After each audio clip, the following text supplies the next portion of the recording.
मेरे इस चैनल पर आने वाले सभी श्रोताओं को और दर्शकों को मेरा सादर सप्रेम नमस्कार। कल के एपिसोड में हमने केशरी सिंह वारहट, राजस्थान के एक रियासत के सरदार और कोटा के महाराज उनको लाते हैं। पूरा जीवन कितना अनथक कष्ट सहते हुए और बहादुरी के कई रिकॉर्ड कायम करते हुए उनके बहादुरी और शौर्य की लोग चर्चा करते थे, घर घर में चर्चा होता था। उनका एक आखिरी सीन लेके हम एपिसोड 2 की तरफ चलेंगे, क्योंकि आज के इस एपिसोड के अंदर उनके बेटे का कमाल है और माँ का कमाल तो है ही है। माँ अपने बेटे को तैयार कर रही थी, पति जेल में है और माँ अपने बेटे को देश की स्वतंत्रता के लिए बहुत कर गुजरने की बात उसके लिए तैयार कर रही थी। एक आखिरी सीन कल का जो सबके ध्यान में होगा, पिता केशरी सिंह को जब बेड़ियों में जकड़ करके ले जा रहे थे पुलिस वाले, तो छोटी आयु का बच्चा बाल अपने पिता के चरणों को पकड़ लेता है, झुककर प्रणाम भी करता है और कहता है, आप तो जेल जा रहे हैं और पता नहीं हमारी भेंट होगी कि नहीं होगी, हमारी भेंट होगी कि नहीं होगी, इसलिए मुझे कुछ बता जाइए कि मुझे क्या करना है, आपका क्या निर्देश है। कमाल का डायलॉग है। बच्चा क्या बोल रहा है, छोटी आयु का बाल, और पिताजी क्या बोल रहे हैं। पिताजी बता रहे हैं, हम राजपूत हैं, हमारे होते हुए अगर देश पराधीन रहता है तो ये हमारे ऊपर कलंक है और तुमको मुझसे भी ज्यादा करना है। ये सब कहने वाले, और तुम्हें बहुत विपत्तियां झेलनी पड़ेगी, तुम्हें बहुत कष्ट झेलने पड़ेंगे, ये राह इतनी सरल नहीं है, लेकिन मेरे बाद तुम इसी राह पर चलोगे, मेरे से भी बढ़िया करके दिखाओगे। भारत माँ को स्वतंत्र कराना है, भारत माँ को पराधीनता की बेड़ियों से मुक्त कराना है। उन बेड़ियों को काटने के लिए खुद कट जाना पड़ता है तो हमको कटना है। बेटे, छोटे बेटे को पिताजी जेल जाते हुए बेड़ियों में जकड़े हुए, उसके पहले वो कितना कुछ कर चुके थे, कितने बहादुर थे, कितने वीर थे। ये कल के एपिसोड के अंदर मैंने बात रखी थी। जो मैंने ज्योति जलाई है तुम इसको बुझने ना देना, बलिदान के रास्ते पर तुम मुझसे भी आगे निकल कर दिखाना। इतना कहकर ठाकुर केशरी सिंह वारहट ने बालक प्रताप को अपने से अलग करके उसकी मां की तरफ ढकेल दिया। उस राजपूत माता ने, रमणी ने पुत्र को अपनी बाहों में कस लिया और अपने आंसुओं से उसके मस्तकाभिषेक उस समय तक करती रही, जब तक अपने विदा लेते हुए पति की बेड़ियों का स्वर उसे सुनाई देता रहा। चलिए आगे बढ़े हम। प्रताप और उसकी माँ अब दोनों गृहहीन थे, कोई घर नहीं था, आपको पता है, मैंने बताया था। उनकी चल और अचल संपत्ति सारी जब्त कर ली गई थी, घर भी छीन गया था। उसकी सारी संपत्ति चूंकि जब्त की जा चुकी थी, तो सरकार ने उन्हें दर दर की ठोकरें खाने के लिए छोड़ दिया। प्रताप की माँ अपने भाई के यहाँ जाके रहने लगी और वहां दिन काटने लगी, और वो प्रताप, वो बालक उसी सांचे में ढलने लगा और ये मां उसको उस सांचे में ढालने लगी। हाँ, प्रताप भी उस ज्योति को अपने हृदय में छिपाए, उसे बाहर की हवाओं से बचाता रहा। उसकी किशोरावस्था से ही पुलिस ने उसकी गतिविधियों पर नजर रखना शुरू कर दिया था। वह देशभक्तों की कहानियां पढ़ने में रुचि लेने लगा था और कल्पना किया करता था कि वह ऐसे कार्य करेगा जिससे उस पर कहानियां लिखी जा सके। जब उसने सुना कि भारत को स्वतंत्र कराने के लिए क्रांतिकारी लोग बहुत अच्छा कार्य कर रहे हैं और अपने जीवन की आहुतियां दे रहे हैं, तो वे ऐसे किसी दल में सम्मिलित होने के लिए व्यग्र हो उठा। मैं किसके साथ मिलूं, किसी ग्रुप के साथ, कोई दल के साथ।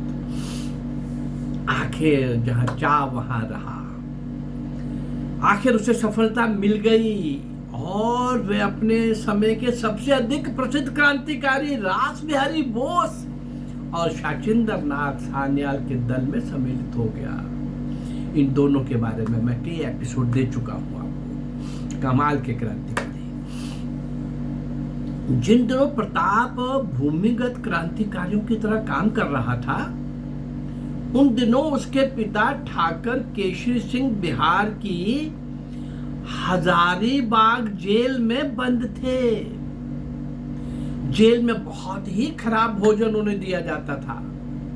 उन्होंने प्रतिज्ञा ली कि आज से मैं अन्न ग्रहण नहीं करूंगा और केवल दूध पर ही अपना गुजारा करूंगा। जेल अधिकारियों की जिद थी कि हम अन्न का तो सेवन कराएंगे ही, भोजन देंगे ही, दूध नहीं देंगे। केशरी सिंह ने अपनी प्रतिज्ञा नहीं तोड़ी। 18 दिन तक उन्होंने अन्न और दूध कुछ भी नहीं लिया। जेल के अधिकारियों ने अब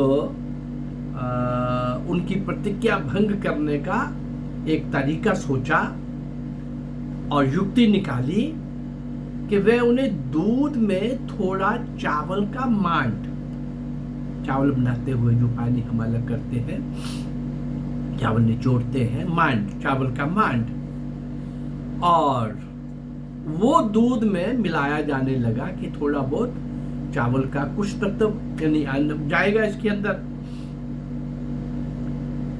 मिलाकर देने लगे उस मांड को। जब केशरी सिंह को इस बात का पता चला तो उन्होंने दूध पीना ही बंद कर दिया, दूध पीना ही छोड़ दिया। जब केशरी सिंह को इस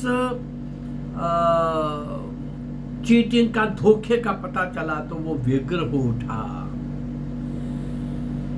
इस बार ये युक्ति की गई कि मांड मिले हुए दूध का उन्हें जबरदस्ती सेवन कराया जाए। तो उन्हें लिटाकर एक नली उनकी नाक में डालकर वे मिश्रित दूध उनके गले के नीचे उतारा जाने लगा। निरंतर 18 मास तक पुलिस के साथ उनका युद्ध चलता रहा, पर उन्होंने ये बात नहीं मानी और बिना युद्ध किए कभी दूध नहीं पिया। यानी जबरदस्ती कई पुलिस वालों को उनके साथ ये करना पड़ता था और नली ठोस करके, और ये सब जबरदस्ती करना पड़ता था। आखिर सरकार परास्त हो गई। नहीं चलेगा भाई, बहुत जिद्दी है, और पीने के लिए उन्हें फिर शुद्ध दूध दिया जाने लगा, अन्न तो अभी भी नहीं दिया। आखिर वह समय आया जब सरकार ने दशा देखी कि केशरी सिंह वारहट जो है वो बड़ा दुर्बल हो गया है, अब इतने दिन कुछ ना लेना। और फिर पुलिस वाला जबरदस्ती का उनका जो क्रम था उसमें भी शक्ति लगती थी और हरासमेंट थी, उसको टॉर्चर किया जाता था। शारीरिक से भी ज्यादा मानसिक रूप में मानसिक रूप में उनको कष्ट पहुंचाने की कोशिश की जाती थी। हाँ, आखिर सरकार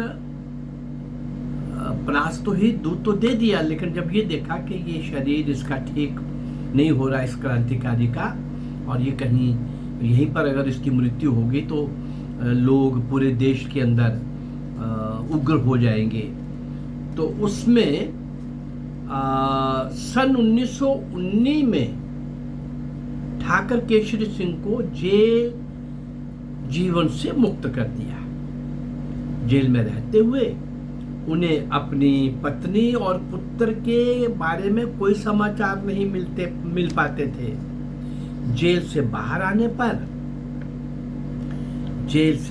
आने पर जब उनको ये पता चला कि उनका पुत्र प्रताप सिंह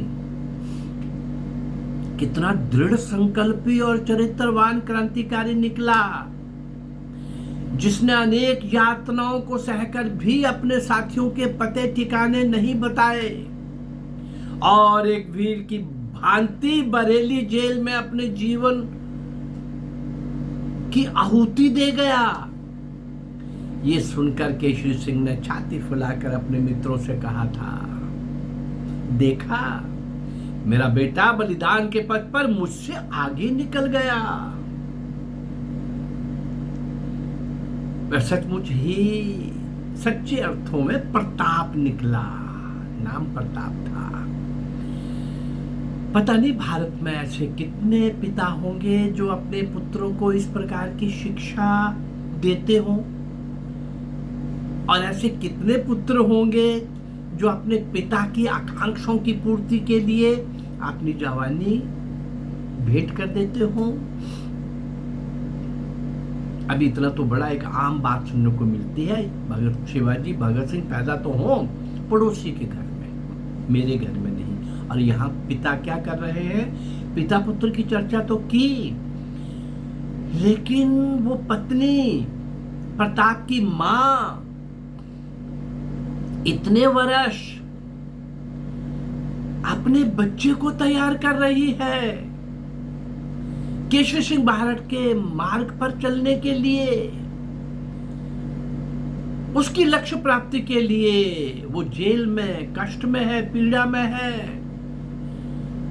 और ये भी खुद बाहर, बेटा भी कई तरह के ऐसे संकल्प लेकर के। जब पता चलता था, कभी पिता को नहीं पता चल रहा था अपनी पत्नी और बेटे का कुछ समाचार, लेकिन जेल से कभी कभी समाचार, दुखद समाचार आ जाता था कि स्ट्राइक चल रही है, हड़ताल चल रहा है, मरण व्रत चल रहा है, भूख हड़ताल चल रही है, अन्न का त्याग चल रहा है, वो दूध भी नहीं ले रहे, वगैरह वगैरह। इन सारे कष्टों में, इन सारी अवस्थाओं में, इन सारी बातों में माँ और बेटा किस प्रकार से तैयार होते होते पिता भी, और पिता ने बाद में जो सब लोगों को बोला कि मेरा बेटा मेरे से भी आगे निकल गया, नाम प्रताप रखा था मैंने इसका, ये सचमुच का प्रताप निकला। केशरी सिंह भारत, उसका बेटा प्रताप और उसकी पत्नी, इन तीनों का योगदान मैंने इस दूसरे एपिसोड के अंदर आपको बताने का प्रयास किया है। इस चैनल के माध्यम से 1757 से 1947 तक 190 वर्ष का ये कालखंड जो संघर्ष का है, भारत माँ की स्वतंत्रता के लिए निशावर होने वाले, बलिदान होने वाले नायक और नायिकाओं का है, अनगिनत, असंख्य, लेकिन अज्ञात, कहीं उनको बताया नहीं गया। हाँ, इन अज्ञात नायक और नायिकाओं को, 190 वर्ष के इन नायक और नायिकाओं को, भारत माँ के सपूतों को, क्रांतिवीरों को मैं आपके सामने ला रहा हूं। और सिंध के राजा दाहिर से लेकर नेताजी सुभाष चंद्र बोस तक एक लंबा कालखंड, इस सारे कालखंड के लगभग 1000 क्रांतिकारी, क्रांतिवीर, देशभक्त, नायक और नायिकाओं को मैं आपके सामने लाने का प्रयास कर रहा हूँ। मेरा ये प्रयास अगर आपको ठीक लग रहा है तो मेरे इस चैनल को लाइक करिए, सब्सक्राइब करिए और इसको शेयर करिए। नमस्कार, जय भारत, धन्यवाद।